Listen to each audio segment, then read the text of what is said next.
Hello everyone, and welcome to Biopedia. We ended 2025 by discussing the Martian calendar, which a paper from the 1990s designed as a timekeeping device on the Red Planet. Well, I thought I would start out 2026 by talking about another calendar. However, this one is meant to be used on Earth. Currently, we use the Common Era system, which was first introduced in its AD-BC form in 526 by the Emperor Justinian. This calendar was marked from when Jesus Christ was traditionally born. That said, there are some problems with it, which another calendar, introduced in 1993 by Cesare Emiliani, was meant to fix. This calendar is the Human Era, or HE. Let's discuss the problems with our own, originally BC/AD, calendar system first. For one thing, our calendar has positive and negative years, and the numbers get larger the further away from the meeting point you get. So, for example, 1200 BCE would be longer ago than 300 BCE. However, 300 CE is further away from our present than 1200 CE, so the opposite. Despite this, time, perhaps unsurprisingly, only moves in one direction, which this dual number trend would not represent. In addition, the calendar was based on the birth date for Jesus Christ. Emiliani argues in his paper that this event would not be significant to those groups around the world which are not Christian, hence not including everyone.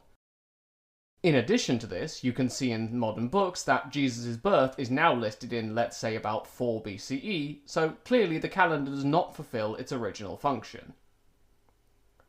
Moreover, there is not a year zero.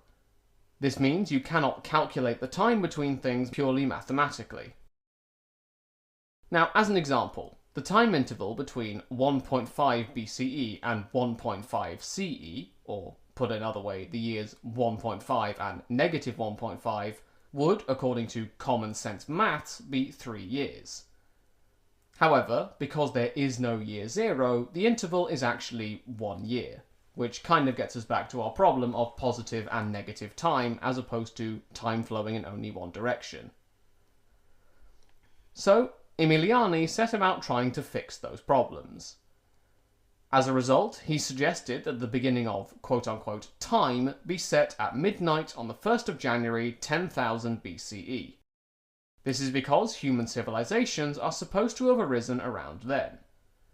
And indeed, farming is supposed to have begun in about 8,000 BCE, most likely in the form of shepherding in modern Iraq. The last ice age also ended in about 9,500 BCE. Now, all that said, this sounds nice in theory, but let's put this into practice with an example for the rest of the episode. The chronology takes some getting used to when readjusted like this. Remember, year 1 begins in 10,000 BCE according to our current calendar. Accordingly, the last ice age now ends in about the Human Era year 500. The practice of farming in the Fertile Crescent would therefore start in 2000, beginning in North Africa in 4000 and in Asia in about the year 5000. The first chieftains in Mesopotamia are in about 5500. The first dynasty of Egypt would no longer be in 3050 BCE, but instead in the year 6950 of the Human Era. Dynasty 0, incidentally, started about 100 years earlier in 6850 HE. And yes, I said Dynasty 0. Don't worry about it, this isn't an Egyptian history podcast. Although, if you wanted a few famous early names, Tutankhamun reigns from 8666 until 8675, while Ramses II dominates the throne between 8721 and 8788. The city of Rome is not founded now in 753 BCE, but in Human Era 9247. According to tradition, Japan gets its first Emperor Jimmu in 9340 HE.